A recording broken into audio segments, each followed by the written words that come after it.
All right, I'm going to kick us off. So thank you everyone for joining us this evening. It's awesome to have everybody here on this rainy Thursday night. So I want to welcome everyone to our first virtual information session on the BC Energy Step Code and North Cowichan's new incentive program. I'd also like to begin by acknowledging that I, and likely many of you, are meeting on the traditional unceded territory of the Coast Salish First Peoples. Tonight, there will be 3 presentations by our expert panel that consists of Maya, Lane, and Christy. There will be an opportunity to answer approximately 3 to 5 questions after each presentation and a moderated question and answer session at the end. I want to go over just a few quick instructions and some housekeeping items before we begin. You're likely already on mute, but I would like to ask that all attendees remain on mute unless you've been called upon to ask a question. And if you do have a question throughout the presentation, you can just simply open the chat window and ask a question in the chat, and I'll be able to read that out to the panelists that the question was for after each presentation. If you would like to ask a question during the moderated Q&A, you'll be able to raise your hand as an attendee, which will then notify me that you have a question, and I will be able to call on you by name and unmute you or have you unmute yourself and request that you can then ask your question to the panel directly. If you are using the web browser, you'll have to click on the little 3 dots in order to put up your hand. And if you wish to ask a question during the Q&A session and you don't want me to read your name aloud, either for privacy reasons or if you're having issues with your mic, please feel free to just use the chat. I will keep a close eye on it and monitor it throughout this session. And if you have any questions that weren't addressed tonight, they will be noted and compiled into a question and answer document that will be posted on our website, as well as some common questions from this session. And if we run out of time and you'd like to request more information or provide feedback, or you have questions, you can email building@northcowichan.ca or visit www.northcowichan.ca/stepcode. So with that, and without any further ado, I will ask Maya to introduce herself and kick us off with her presentation. Sure, thanks for the intro. My name is Maya Horobik. I'm with Community Energy Association. We're a nonprofit organization that helps local governments throughout BC with all things climate and energy, and implementing the Energy Step Code is one of the big areas of interest right now to many local governments across the province. And I also sit on the Energy Step Code Council as a representative of the local government peer network and reporting back to local government staff on the activities of the Step Code Council, which I will let you know about a little bit here. So my role here is to give you a high-level overview of the Energy Step Code. What is it? Why is it something of interest to North Cowichan? And what are some of the key things around the Step Code that are worth knowing for builders and folks in the building industry? First, I'll just like to thank that there are a few organizations, both utilities, BC Hydro and Fortis, as well as the Real Estate Foundation, that provide funding to Community Energy Association to do builder events such as these and support local governments with implementing the Step Code. So what is it? Some of you might have heard of it already. It has been around since about 2017 as an optional tool for local governments to implement as part of their local building bylaws. It will soon be part of the base building code, and I'll say a little bit more about that further down into my presentation. But what it is at its core is a performance standard. So it's designed to drive steady increases in energy efficiency in new construction. And at this point, it is optional for local governments to use, although more and more local governments and regional governments across the province are implementing it in order to ease the transition into higher performance building.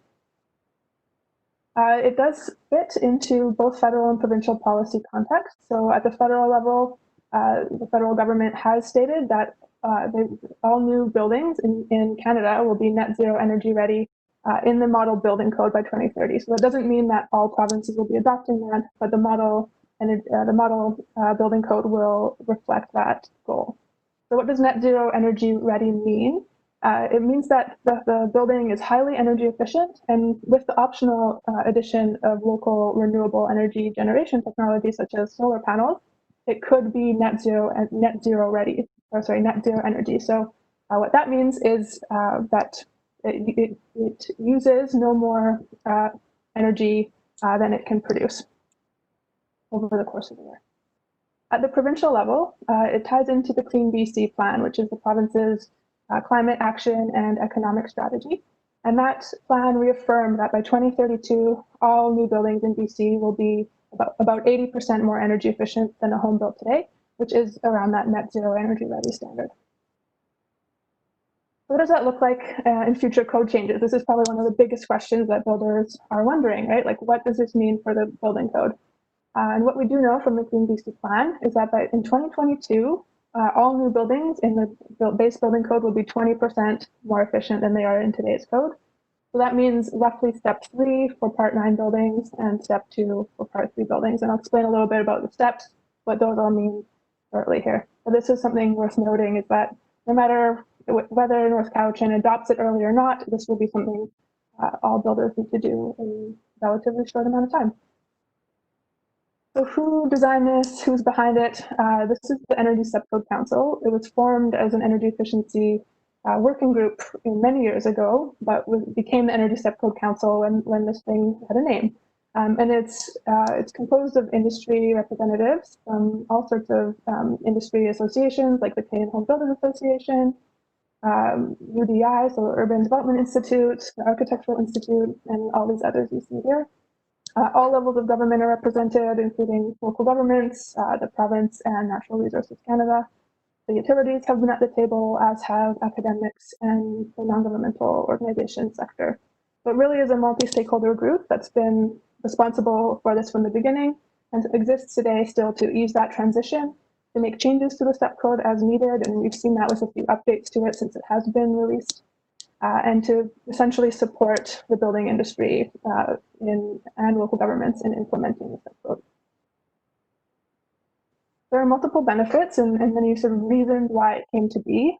A couple, it really started because the Building Act a few years ago sort of stripped some local government powers to have their own sort of standalone energy metrics. So in the past, we had local governments referencing Energy Star or LEED or ASHRAE or Built Green, which was really in place to help drive that local high performance building and energy efficiency.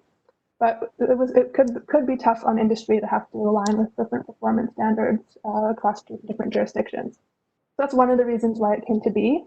So it supports local government climate action and supports industry leadership, but makes that sort of a unified, consistent approach across the province. It also supports a green economy.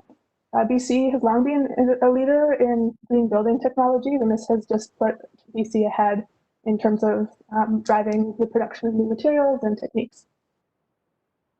For residents, which is really a big driver for many decision makers here, it also leads to a better quality building stock for residents and occupants. With the addition of energy labeling, a homeowner, for example, a home buyer, can now understand the performance of their home. You might purchase a car and you understand its fuel consumption, but with the largest purchase of our lives, typically before energy labeling, there's no way of knowing how that building performs relative to others. A high-performance energy-efficient home could lead to reduced energy consumption and reduced utility bills, and most importantly, improved thermal comfort, reduced drafts, and just general more durable building envelope. So how does it work? I'll focus right now on Part 9 buildings, so your ground-oriented residential building. There are 5 steps for Part 9 building. Step 1, it's known as enhanced compliance. It is essentially the current building code in terms of its energy performance requirements. However, it does require energy modeling and airtightness testing. That's why it's known as enhanced compliance. Steps 2 and 3, they are the lower steps. Step 2 is about 10% more energy efficient, and step 3 is about 20% more energy efficient than the base code. And the lower steps could all be built with existing materials and techniques. It's generally just more attention to detail, improved airtightness, and some boosted up insulation in some strategic locations. Step 4 and step 5 are the upper steps. So step 4 is about 40% more energy efficient, and step 5 is that net zero ready standard. And so with the upper steps, generally we're starting to see different design decisions and materials that maybe are not super widely available yet, although that the industry is rapidly evolving in order to meet those types of performance metrics. So again, lower steps, that's sort of where local governments are currently at in terms of adopting building bylaws across the community. It's techniques and materials that are available now, with the eye to move towards upper steps, and with the province-wide goal of all new buildings being to step 5 in 2032. So there are different step systems for different building types. So part 9, which is certainly the most common in your neck of the woods, like I mentioned, there are 5 steps, with steps 4 and 5 being upper steps. For larger part 3 buildings, that does vary depending on building type. So what does it measure? There are 3 main sets of metrics that the step code is concerned with.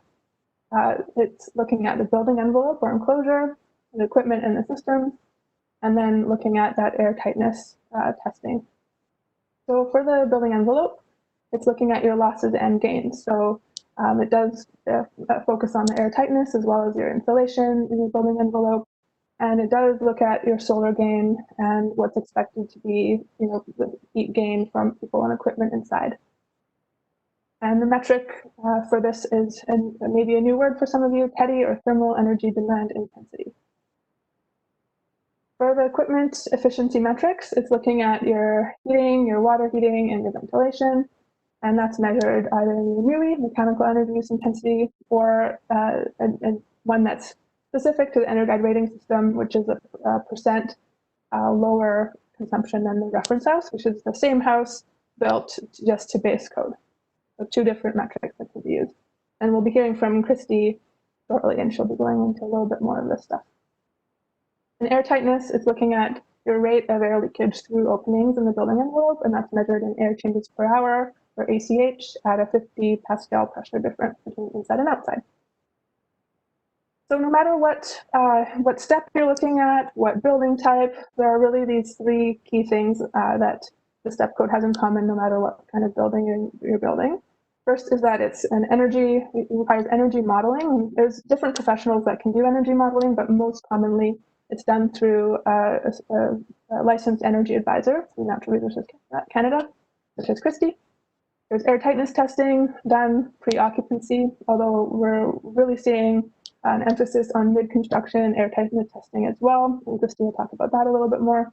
And there's no prescriptive energy requirements. So you're no longer required to build a certain R value in your wells. It's about your whole building and whether that whole envelope matches the standard. So there can be some trade-offs, and you're not required to follow these prescriptive requirements. Working with an energy advisor is key to the step code. I won't go into this in great detail now because we do have the pleasure of hearing Christy very soon, who is an energy advisor and can say a little bit more about working with those professionals. There is a standard BC compliance report, which again, Christy will go into in a little bit more. And there's slightly new compliance processes that everyone from the builders, designers, and building officials will have to adjust slightly to. Again, Christy will touch on this. One thing I did want to mention is something that doesn't always pop up as an obvious distinction, but the step code is fuel neutral. There's no greenhouse gas reduction metrics within the step code. So no matter what, if your house is heated by natural gas or electricity, it can still meet the different steps. But it's worth noting that that fuel source is the main driver of whether or not your building has high or low greenhouse gas emissions. So just to illustrate that, a house built to step 5 that's heated with natural gas actually has a higher greenhouse gas footprint than a step 1 home heated with electricity. That's not to say that electricity is always better necessarily. There's cost differences in there. There's a reason why a lot of homes are built with natural gas. It is cheaper. But it's just something to be keeping in mind if the primary goal is low GHG emissions, that the fuel source, more so than the step, is the main driver there. But a highly energy efficient and low carbon home is sort of that ultimate goal. So how's it being adopted? Unfortunately, I don't have a more recent graphic of this. This is back from last year. But even as of last year, 15% of BC local governments have adopted the energy step code, and they like the buildings within those 15% are 70% of the share of all new construction. So it's widely adopted now across the province, with quite a bit more local governments adopting since then as well. And it can look in a variety of different ways. So this chart here illustrates how it might look in different communities. So local government A, maybe it's just adopted an incentive-based program for lower steps. And local government B, maybe they've already had some things in place in the past, so their industry is already building highly energy efficient homes. So maybe they've put step 1 in place right away and then forecasted their intent for a citywide bylaw for upper steps after 2025. Another way of doing it is maybe having a citywide bylaw and using other tools such as rezoning policies or rebates, density bonuses, and so on. So even though it's a consistent set of metrics, it really can be applied in multiple different ways. And Lane soon will talk about what the plan is for North Cowichan, and it is a sort of mix of incentives and requirements. And like I said, there's lots of tools that local governments can use with the step code, from a citywide bylaw and building fee rebates to priority permitting, tax exemptions, development cost charge reductions, all of these different types of mechanisms. What makes sense where really depends on the local context. On the island, you've got some close neighbors looking at the step code as well. Incentives, Campbell River was one of the early adopters of the incentive program. They've actually already tapped out the money that they've put towards that due to the interest, but they are looking at requirements. Comox Valley Regional District has an incentive program, as does Duncan, although Duncan's incentive scheme is focused on density bonusing. Lots more with requirements. So many of the municipalities in the capital region, Victoria, Saanich, Central Saanich, North Saanich, and Oak Bay, all have requirements. Courtney, Comox more recently, and as is more recently brought in requirements around step code. What does it look like on the ground? Well, these homes aren't some homes out of the future. They're all around us. City of Richmond has a townhouse rezoning policy. Step 3, City of Surrey, City of North Van, Township of Langley all have plenty of examples. And this is, I would say, an outdated photo. We have lots of examples from the island as well.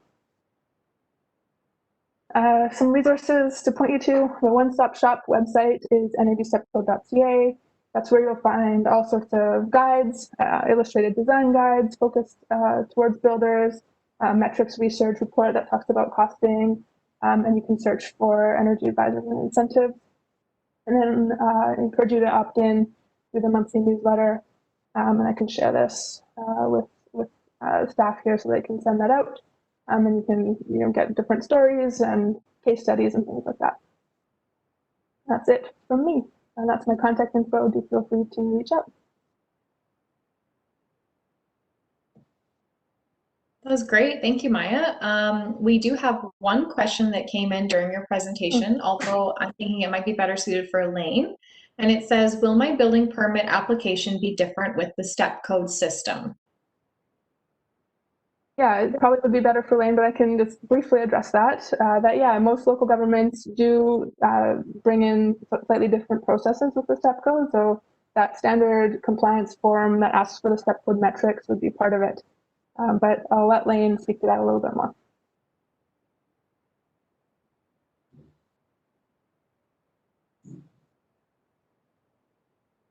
Oh, I think you're on mute, Lane.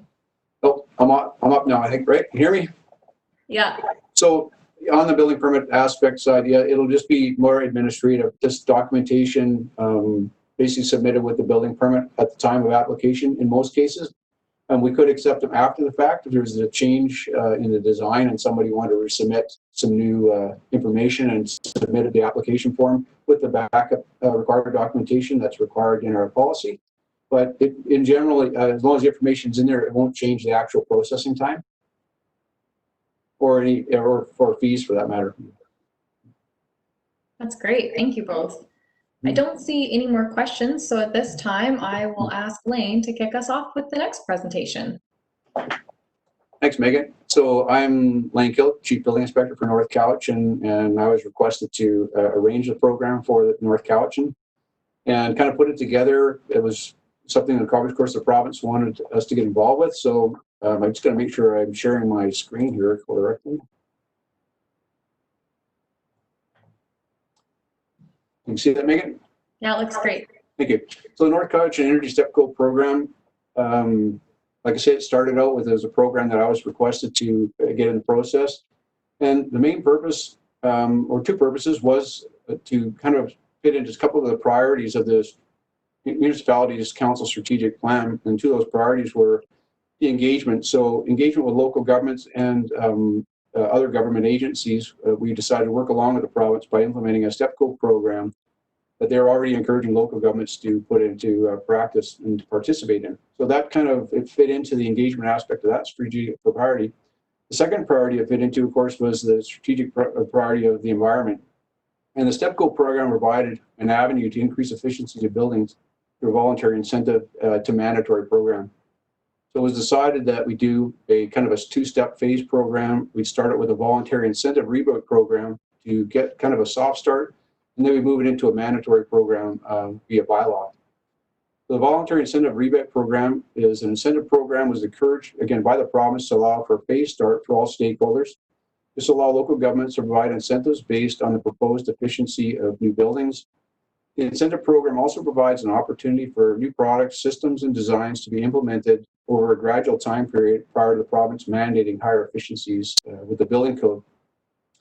So again, a kind of a soft start to get the voluntary aspect going. So the code incentive phase part is the intent was, again, the voluntary rebate incentive programs to encourage higher efficiency buildings by increasing incentives related to the higher efficiency step achieved. As Maya mentioned, achieving the higher steps creates obviously a more efficient building. So in that case, we obviously based our rebates on those steps. And again, it was mentioned that there's multiple ways of actually encouraging higher efficiency buildings, but we had a fund that was already established that this actually worked out really well. We could do the rebates and have reasonable funding to keep that program going. So on the application side and information, the Energy Step Code incentive rebate applications and information about how to receive a rebate can be found on our website, and applications will be accepted for all projects described in the Energy Step Code policy, also found on the website starting October 1st, 2020. And this is going to allow 8 months before we get into a mandatory phase. So the mandatory phase of the Step Code will begin in May in 2021, and all new buildings as described in the North Cowichan Building Bylaw number 3172 Part 19.1 will be required to be designed and built to achieve Step 2. And Step 2 being not a super difficult step to achieve, it gets things, the ball rolling. And basically, these are Step 2 Part 9 residential buildings. We didn't get into the commercial aspect. We wanted to keep it fairly simple.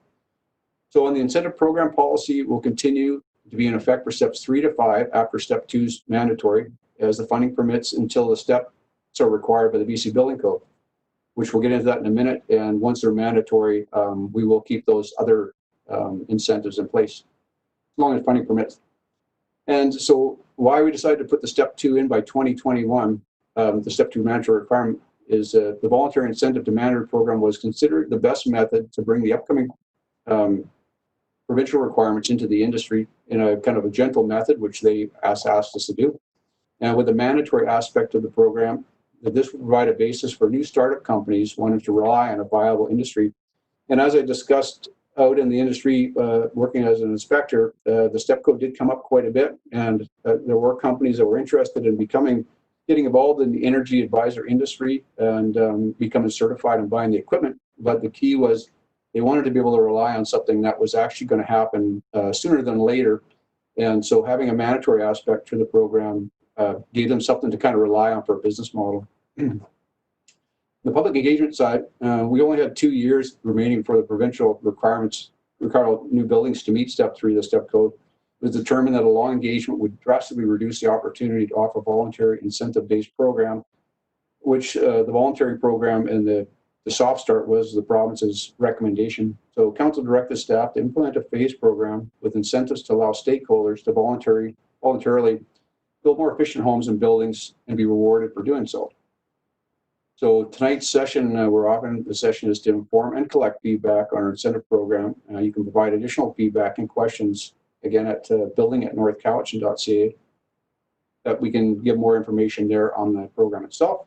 And thank you for your time and for coming out. And if you have any questions, like Megan, we'll take it over and we'll see if we can address those. Thank you.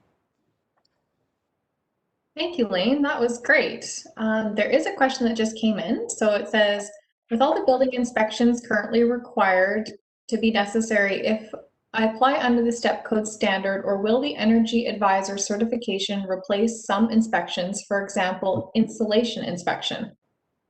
So all the conventional inspections will stay in place. Part of the insulation inspection on the backside of it will be to get an air blower door test to get results that would relate to what was submitted as part of the building permit. So if they submit a specific number that they're trying to achieve, we would anticipate getting some documentation basically stating that they've made that achievement before we actually went on to the drywall stage. So all the regular inspections will still be in place.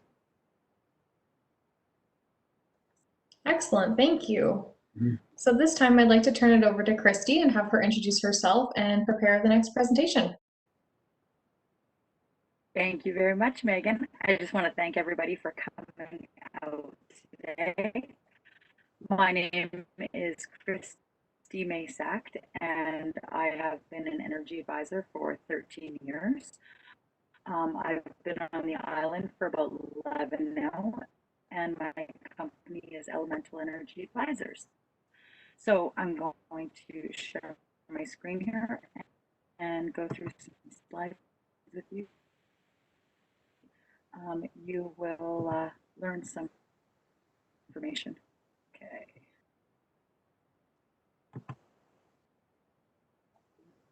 There and okay.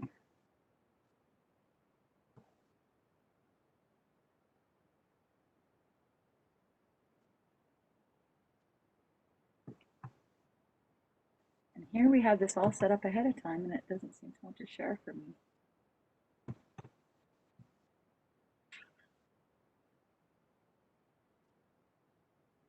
Okay, does anybody see this now? Yep, we can see it, Christy. Wonderful. Alrighty. So I want to thank the Municipality of North Cowichan for holding this education session. It's really critical to our industry right now. We're going to go over a little bit on the step code. Maya's already went over a bit, as well as Lane, so we'll go through this a little bit quick. And then I'm going to get into some nitty gritty for any builders online and anybody wanting to really dive into this a little bit deeper. So as Maya went over, you know, the BC Energy Step Code looks at the performance approach. So that's your energy modeler modeling up on the computer. Then it's followed with our site visits and airtightness testing. So what essentially, when we look at a step 1, step 2, or step 3 or 4 or 5 house, what are we looking at? So we're looking at a combination of things. And as you can see by this quick slide here, step 1 is basically a code minimum house. And as you can see, when we transition into the step 2, 3, and the upper steps, you can see the lines around the insulation of the project. It gets thicker. Again, we need to add more insulation. Our mechanical systems change a little bit. And again, we're reducing our leakage area in our house. So this is where we're evolving from and to. So working with an energy advisor, to start off, when you work with your energy advisor, we're trying to implement an integrated design process, so IDP process for building. So ideally, if you can get involved with an energy advisor pre-finalizing your building plans, that would be ideal.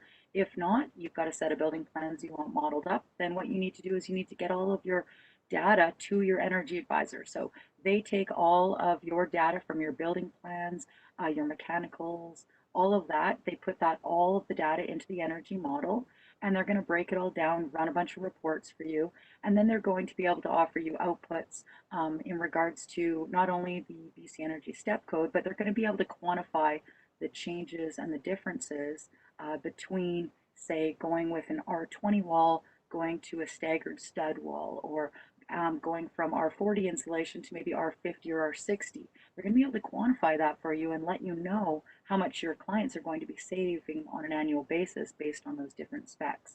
So not only is this, you know, the model a tool for a builder to achieve their step code goals, but also for you to have an awareness of what the houses you're building are going to cost to operate as well. So this flow chart really kind of gets into the nitty gritty of what's happening with the step code and where we need to go. So we're just going to right now focus on the builder and the energy advisor. So we're going to look at the blue sections. So when we start out, we're going to be designing our house. We're going to be designing our model. Again, as early as you can get an energy advisor into the process, the better. They can give you some tips and some ideas, you know, things that will help your project as opposed to hinder it in regards to the design. I'm going to get into a little bit more details on that. Then we're going to establish, so what is your step code target as a builder, and where are you right now in comparison of where you need to be. So once we establish where you need to be, we've modified the plans. Maybe that's updating the mechanicals, maybe that's updating the insulation, maybe that's, you know, simplifying the design a little bit. Once we have that established, then your energy advisor is going to provide you with your pre-construction compliance report, and that data is going to go to your building department with your building plan. So there's one of the things that's going to change, is that you're not only going to be submitting for your build permit, but you're also going to be submitting your energy advisor's reports. Then once those go in and your plan checker confirms everything, your building permit will be issued. Now, once the building permit's issued, one of the critical moments in the build, and again, because our air change rate is one of the metrics that we have to be positive on, and we have benchmarks that we must meet, pre-drywall, so we are going to come in and we're going to want to do a mid-construction blower door test. Now, if you've been doing air leakage testing and you know you're at the benchmark, you know you're already reaching the levels that you want, maybe it's not necessary. Some municipalities are mandating the mid-construction compliance report, which your energy advisor completes. But essentially, the mid-construction is where we come in before drywall has been installed on the walls, and we depressurize the project. We then find out what the air change rate is prior to finishing, which is really critical. And at that point, your energy advisor is going to walk around. One of the things that I do is I always offer my builders to invite anyone they'd like to come as an educational tool, whether that's their crews, maybe their insulators, to come along at the mid-construction. I hand out permanent markers to everyone, and we basically walk around and feel all of the penetrations and all the assemblies, all around all the windows, and we use our permanent markers, and we just basically put a circle or an arrow to any of the spots that we find leaks. The critical part of this is that this enables us to actually tighten a building envelope after it's already been somewhat constructed, and we're going to actually be able to make you know, some major improvements. Some of the places that we find leakage is, you know, you're not anticipating it, and sometimes it has nothing to do with your crews or your workers. Sometimes it's a trade. So we really want to make sure that we get in and get that mid-construction completed so that we can identify those leaks at a time in the construction when we can still fix it. So after the mid-construction is completed, whether or not you have to submit your compliance reports, that might need to go to your municipality. And then you finish up, you do all your sealing work, and your energy advisor will also consult with you depending on the leaks and the areas that you find leaks in, because depending on what it is going to be variable on what products you're going to have to use now that we're after the fact and we're already into the build. So your energy advisor will be there on site to consult with the different products available and what could work with the different applications. You might be having to secure your exterior sheathing membrane to wet concrete. So what products are out there that you can do that? And your energy advisor can help guide you with that. So after you've finished the house, then, and this is basically prior to your final and occupancy, you are going to contact your energy advisor to come back to do the final blower door test of the project. At that time, the energy advisor is not only on site to confirm your levels of insulation and photograph and document. We have mandates to Natural Resources Canada that we must adhere to in our data collection, and that's also information that also in turn goes into our post-construction compliance reports for the BC Energy Step Code. So at the final, depending on what your final air change rate is, that's going to modify the model to reflect that. So if your building envelope has tightened up, then that's going to reflect, and you're going to come out better than what you were even at the mid-construction. And so then once all of that documentation has then been submitted to your municipality with your request for your final occupancy, then your local municipality will check over, make sure that everything has been built the way it said it was going to build, that all the benchmarks were made, and you will be approved for your occupancy. So here's our Part 9 Step Code compliance reports. This is the pre-construction. So some of the data that we see on these reports that go to our municipalities are the details about the project, basically address information about it, a little bit of information about what performance compliance we're using. Then we get into the details about the actual build and the data that's been used in the modeling. So the energy advisor will input all of your assemblies, the effective RSI values or efficiencies of both your assemblies and your mechanical systems. And then the step code calculator will calculate and decide whether you have your proposed meets the requirements that you're hoping to achieve. Here's an example of the mid-construction report if your municipality is going to require it. Again, it's basically the same data that we've already put forth in our proposed construction and our pre-build. And here's where the energy advisor is confirming the data on site, because of course once we get all of our walls covered up with drywall, we're not going to be able to see these things. So myself, when I'm on site at a mid, I generally take quite a few photos as well, so that I've got all of my backup proving that yes, this project, the walls were built as they said, the insulation levels are where they're supposed to be, and then the municipality gets to see where their air change rate is. So I'm going to get into a little bit about high performance buildings here. We're going to go over building as a system, some design strategies, building enclosure durability, because that's important for every house we build, thermal comfort, condensation, hygiene for our clients, and airtightness. So airtight buildings with and without mechanical ventilation. So previous houses would use a exhaust only concept for ventilation. So if anybody has lived in an older house, they have a bath fan. Depending on the year that the house was built, depends on how often that bath fan runs. Older houses will be on a humidistat that are, say, pre-90s. Once we get into the 90s, 2000s, we're on timers. And so those houses actually relied on the leakage because, again, we didn't have any fresh air makeup outside of going into our furnace. So for our air exchanges, you know, we've had issues with humidity, we've had various issues. So that's where when we look at building science and high performance buildings, what works best is where we look at having a dedicated ventilation system, separating it from our heating system, and installing a heat recovery ventilator, which brings in fresh air from the outside and tempers it with the hottest humid air and exhausts that out of the house. So these are where we need to transition into. I'm not sure if everybody's already building with HRVs, but if not, as we tighten up that building envelope, we really want to make sure that we have a healthy living environment. And so we really want to look at those heat recovery ventilators to make it a nice, fresh, healthy environment for our clients. So when we look at upgrading our building enclosures, basically it's affecting our HVAC system, because as we add insulation and as we seal up our house, we find ourselves keeping our heat in. Older houses leaked a lot, they consumed a lot of energy, they had primary exhaust fans, bath fans running 24 hours a day, pumping the hottest air out of our house, not recovering anything from it.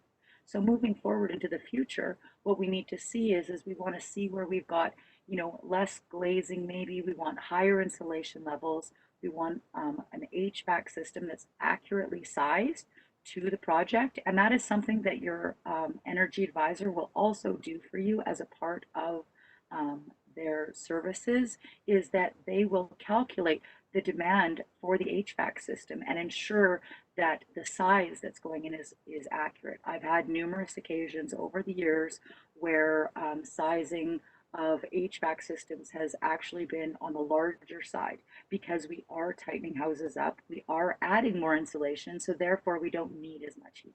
So these are things that are really critical, and this is something that you can factor into your budgeting as a builder, because if you maybe can install, if you're putting in more insulation, well, then maybe you don't need as big of a heating system, so you're going to save some capital costs there.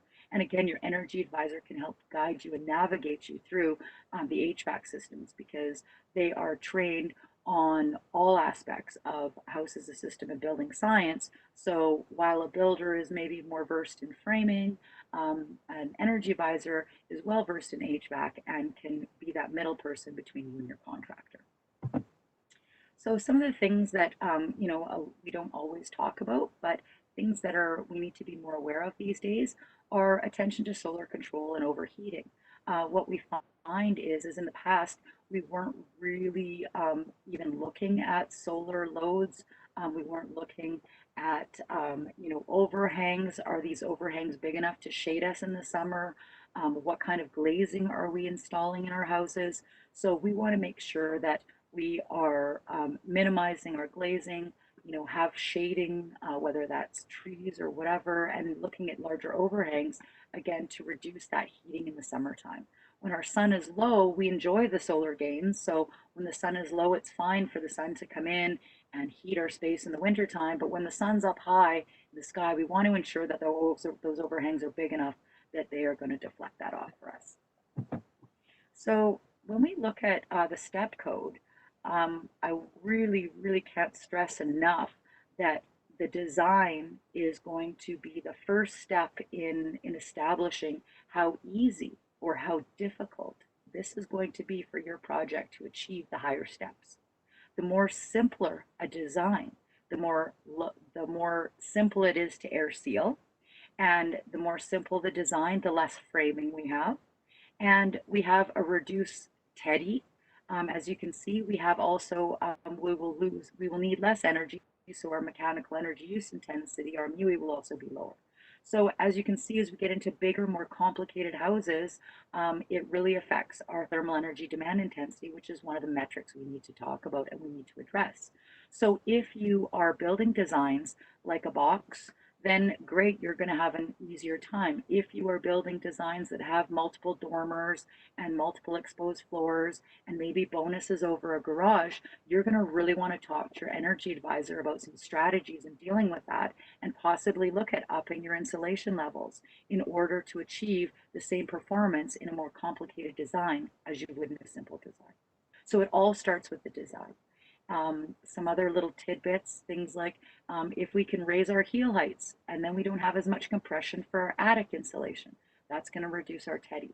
So your energy advisor, again, can help you look at your designs, say maybe some of the components in it that are hindering the project in being high performance, and can help you navigate that. What we're starting to see more now is things like facades being added after air sealing, to still give us a multi-dimensional look to our designs, because some people aren't really big fans of just a simple box. Myself, I'm fine with it. So solar angles, I wanted to show this, this graphic, this image, as well as this photo. As you can see, our winter sun and our summer sun, there's quite a significant difference in our heights. So if you look in the photo there, I was doing a training session in Campbell River on one of my projects. And if you look at the shade line in that house that's right behind us all, you can see the shade line on the garage window there is literally at the bottom of the window. So this was in the middle of July, so sun is at its top peak, and we were melting while we were standing there, but it was lovely when we all went into the house, because the house has such large overhangs all around it. It was quite comfortable, and it did not experience the overheating that we were previously talking about.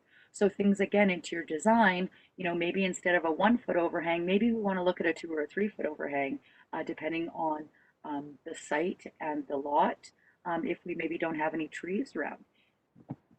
If we have trees around, well, then let's utilize the lot. So what can we do in the on the lot and the property that we're working with and we're building? Do we have trees that are going to be able to do some shading for us? You know, are we going to want to have some overhangs? Are we going to do some facades so that we can again create some more shading locations? So these are things that again your energy advisor is going to be looking at depending on the orientation of the house. You know, what is on the south side of the house? You know, what's on the east and west side? Like, what are we looking at for amounts of glazing? Do we have shading? So these are things, again, that in your design with your energy advisor, things that we want you to start to consider. And moving forward, as we get higher into the steps, these factors are going to play more of a role.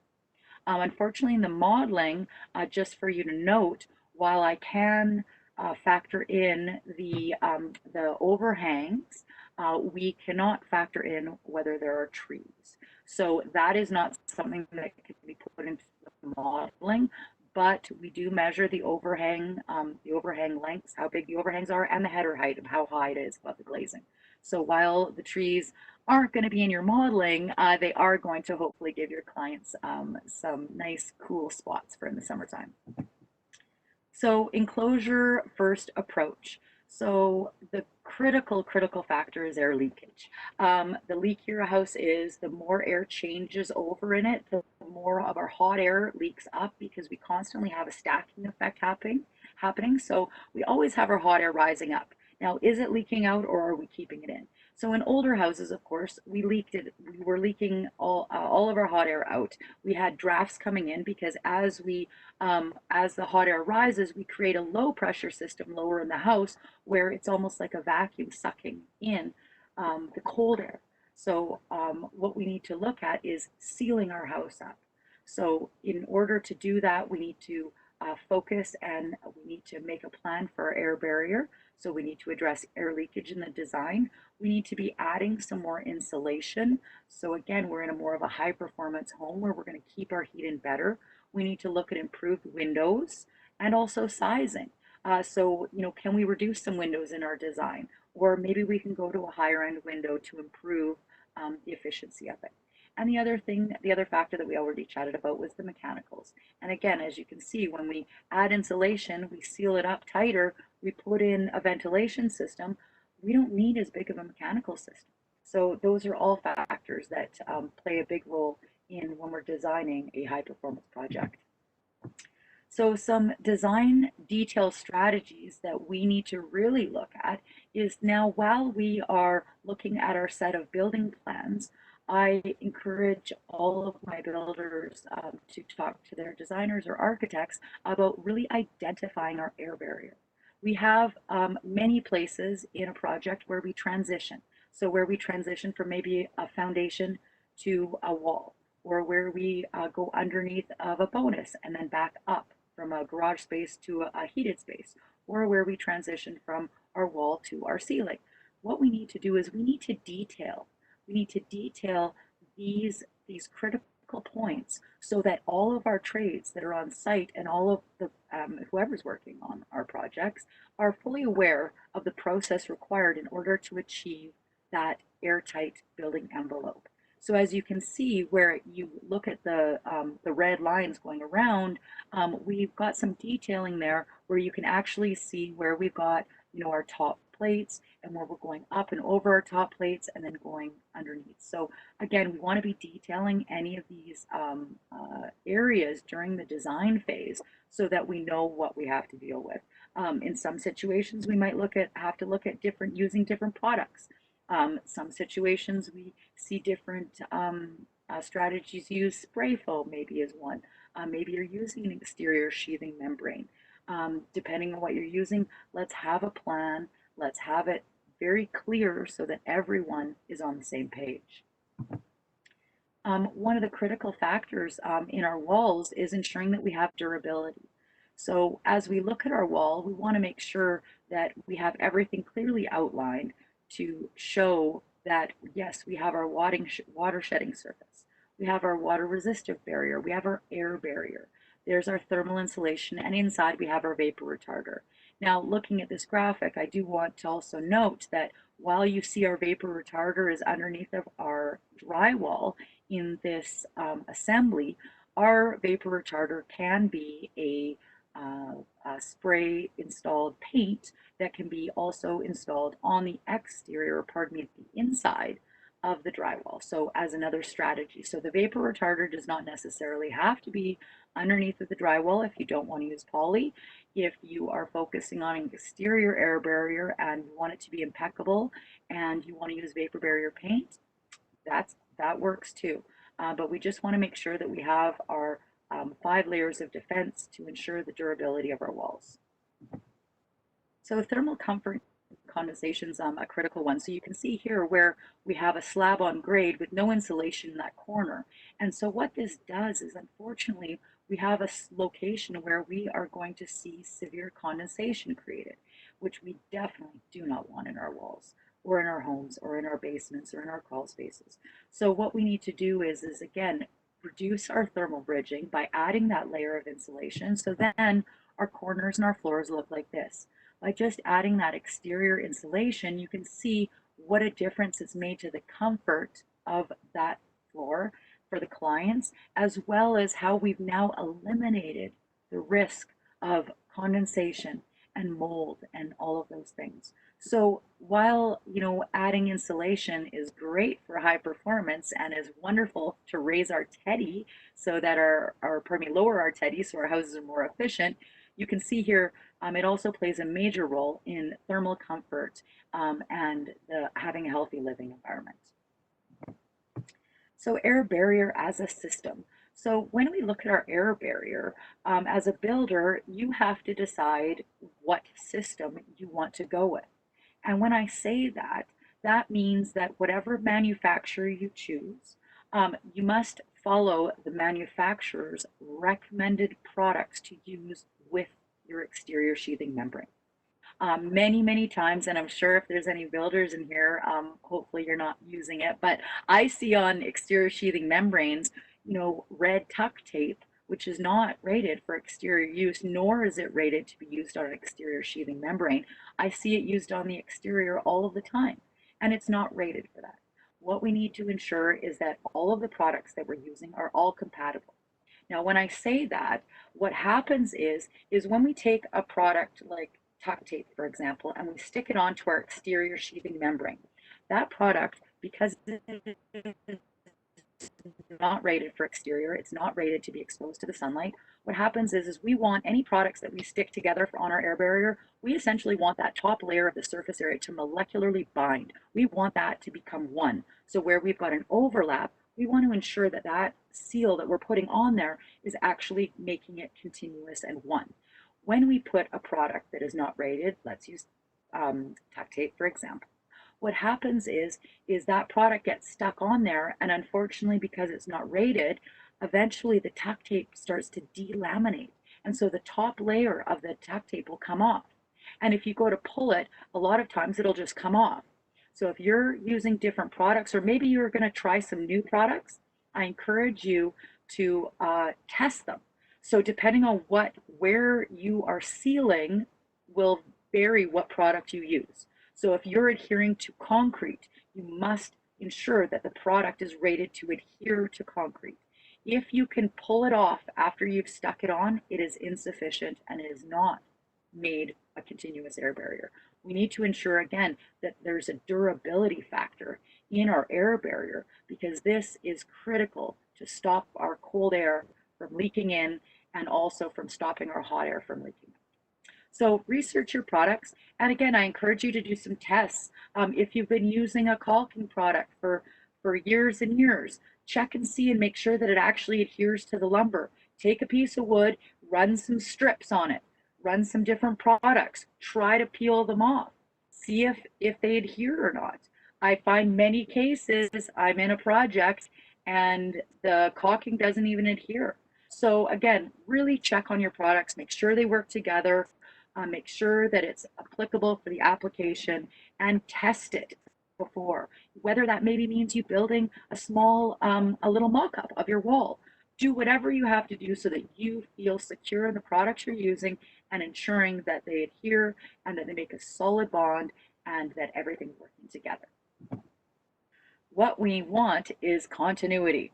So this is what we want to see in our projects. We want to ensure that no matter where we are looking at in the build, that we have a continuous air barrier.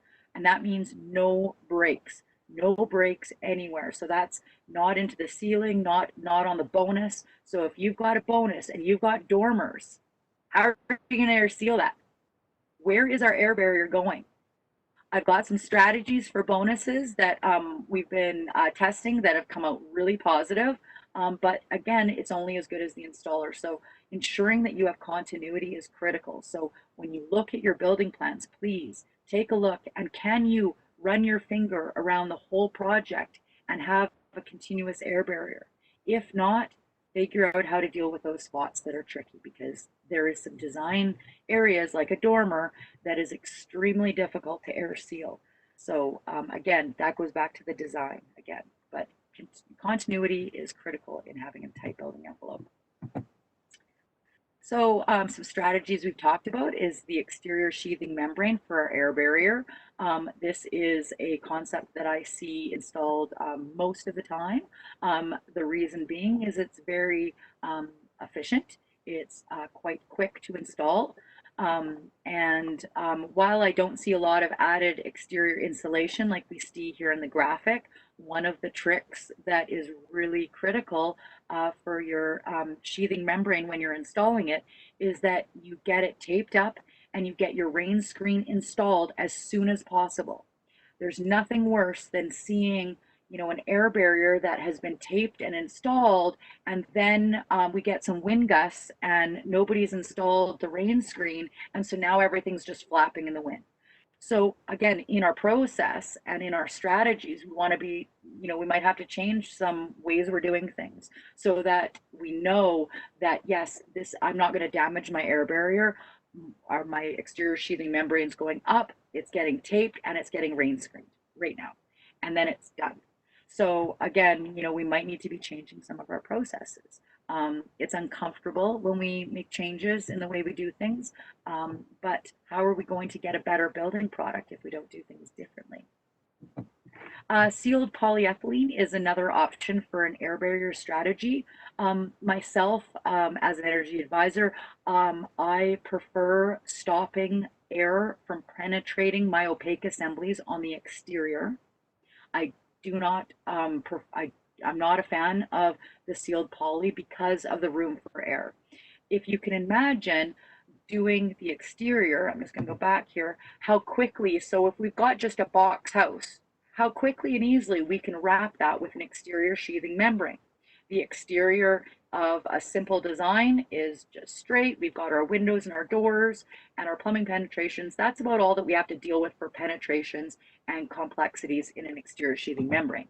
When we transition into an interior air barrier, the amount of detail and time that it takes, because now we have to seal in between and around every adjoining wall. We have to seal around every outlet. And what I found is that I just haven't found that the air change rates and the leakage area comes out as well as an exterior sheathing membrane. So while I do have builders that insist on still building like this, I think we're going to see more and more everybody transitioning into the exterior sheathing membrane for the efficiency's sake, for the cost of labor, as well as to ensure that that we just have that tight air barrier on the exterior and we stop the cold air from coming in. Having the air barrier on the inside, I don't like the concept of having any kind of cold air in my assembly. So that's where, you know, we want to think what's going to be the best strategy for us. If sealed poly is what you've always done and that's what you want to stick with, well then stick with it and work with your energy advisor and get on that mid-construction test and see where you're at. Hopefully it'll work for you. Another concept is spray foam. I don't see a lot of this. I do see a bit in, we call it flash and bat and the box ends and things like that. But we do see some projects with interior spray foam as the air barrier as well. Again, I like to see my air barrier on the exterior, but this is another strategy that we also see in the industry. In our ceilings, now I'm starting to see some different things happening. So what we see here is the sealed poly, the traditional sealed poly. for, say, an attic space, where again we're taping and sealing everything up. One of the strategies we're starting to see now is people transitioning into more of like a 1.5 story, where we're bringing our ceiling up and we're utilizing more of the space in the house.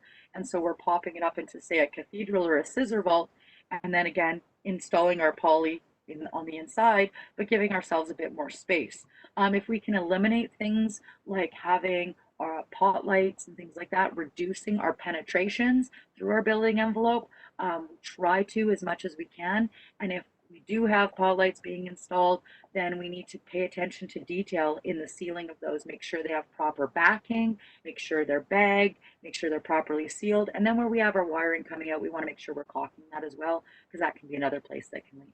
So of course, when we do our mid-construction, we will need to have our drywall installed on the ceilings, because otherwise when we depressurize the house and force all the air out, the potential to damage that poly is there, because the air barrier, the poly is the air barrier as well as the vapor barrier.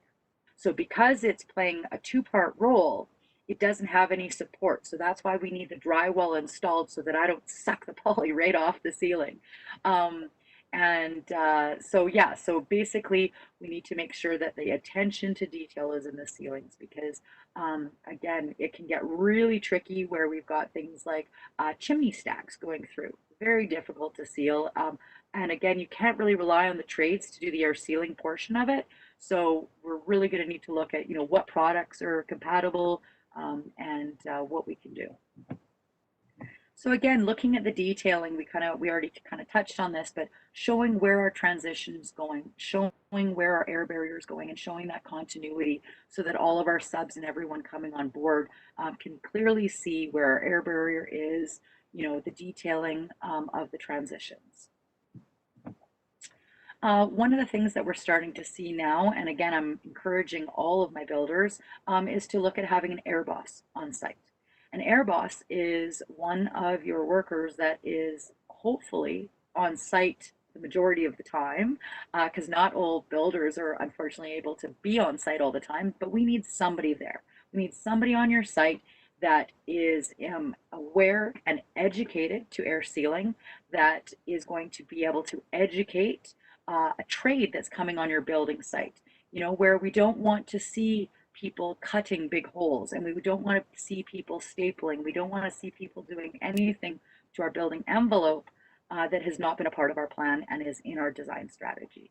So having somebody on site that's double checking trades and making sure that everybody's on par is really critical to ensure that high performance project at the end. Again, it's not always our own crews that damage our building envelope, unfortunately. A lot of times it comes down to trades that they're not educated on this stuff. So plumbers, electricians, HVAC contractors, I have seen all cause severe damage in an air barrier. Not that we haven't been able to find strategies to fix it, but I like to be proactive. And so awareness to me is key. Again, you might want to look at putting together some signs and having some signs put on site, just again to bring that awareness that no, you can't just go and cut things. So again, whatever education you can offer through your air boss that can speak through you as the builder, because again, our builders are all required to do continuing professional development. Unfortunately, our trades aren't yet. So there's got to be somebody that bridges that gap for on your build sites. So I encourage you to look at having somebody trained up to be your on-site spokesperson.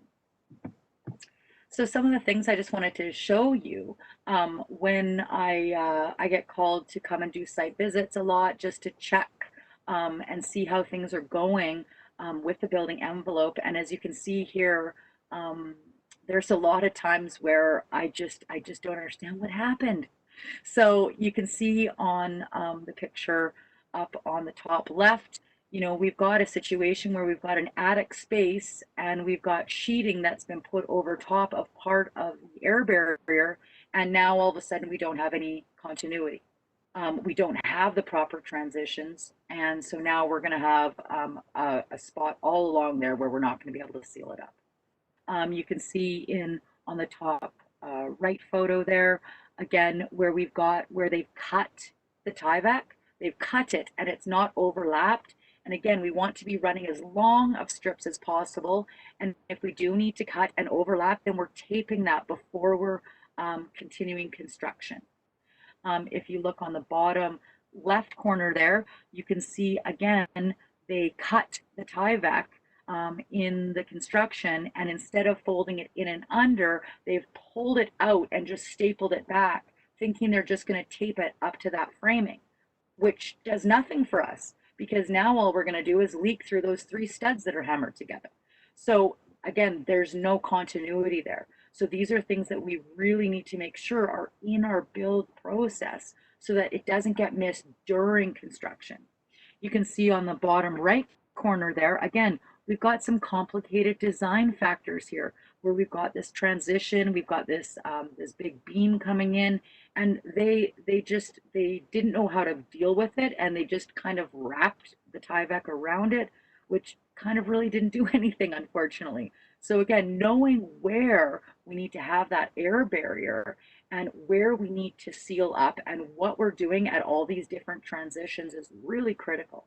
And especially talking about all this stuff with our framers, the guys that are on site doing it, because again, once we've gone past this point, we can't install any tieback or air barrier underneath of any of these in these situations. So then what we're looking at is now we're looking at transitioning into products like high performance tapes and such to band-aid this air barrier after the fact when all of this could have been preventable.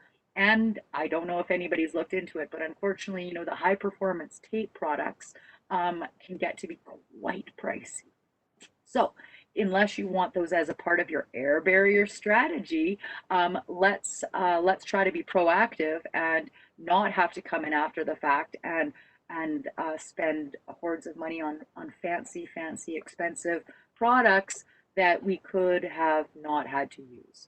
So again, looking at having an air boss on site is someone that is going to see while this is happening, and they're going to be like, whoa, no, stop.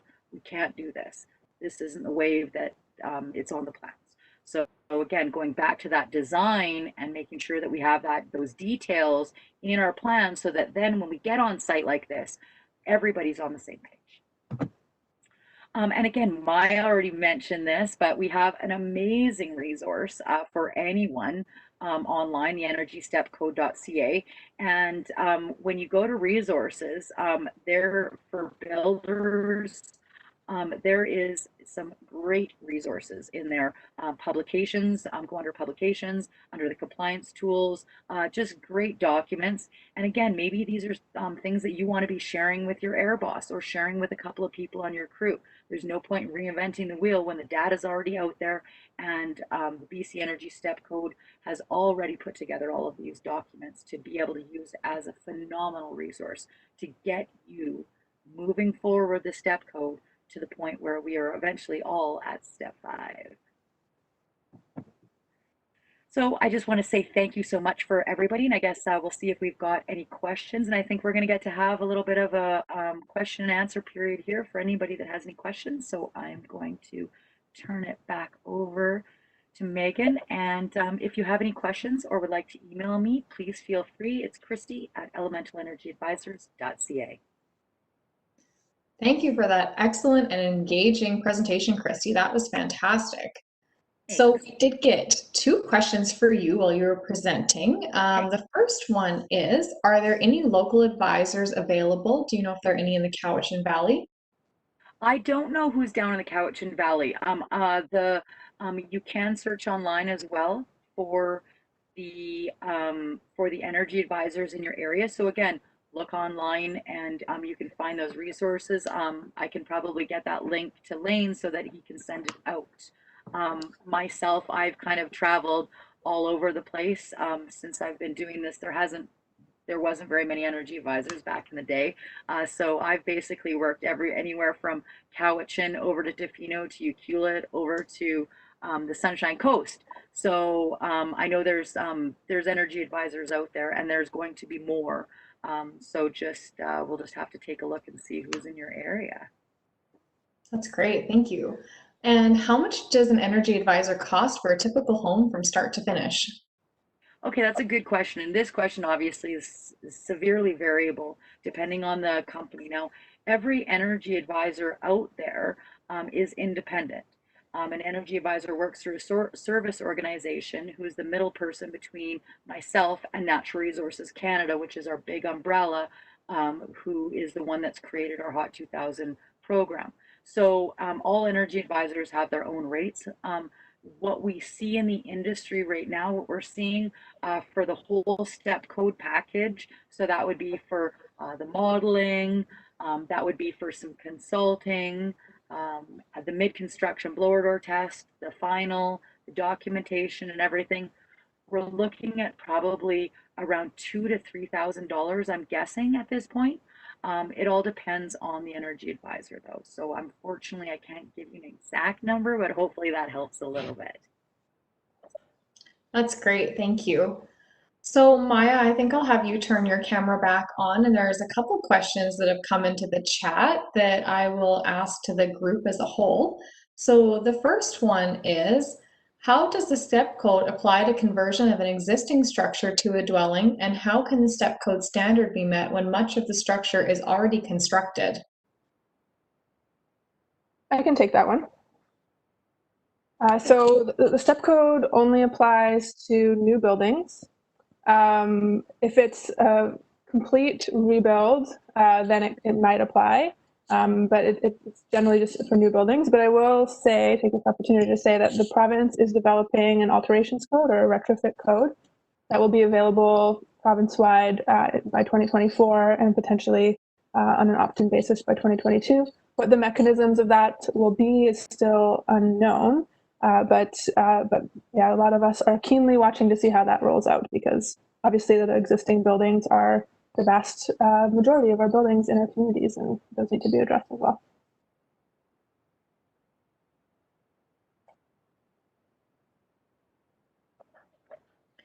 Great, thank you. The next question is, when will the step code become mandatory in North Cowichan?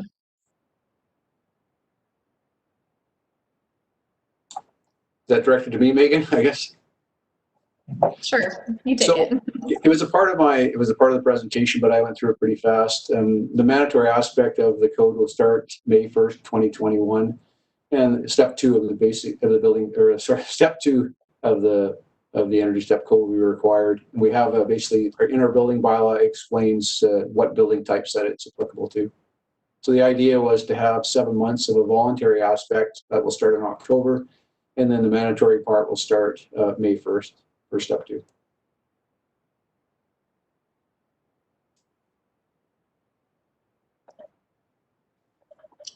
Excellent, thank you. So I don't see any of the attendees raising their hand at this point, but if anyone has another question, just feel free to pop it into the chat box, or else raise your hand and I can call upon you to ask your question to the panel directly. We'll maybe just give everyone a minute to see if there's any more questions.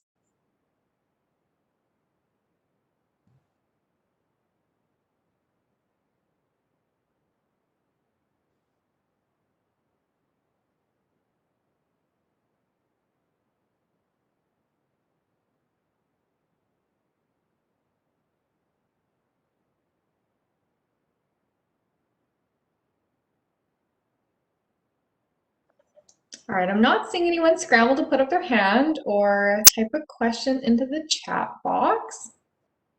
So I think that might just wrap up our Q&A portion of our evening, and I'd really like to thank all of the panelists for the excellent presentations that were given tonight. Everything was extremely educational and really valuable.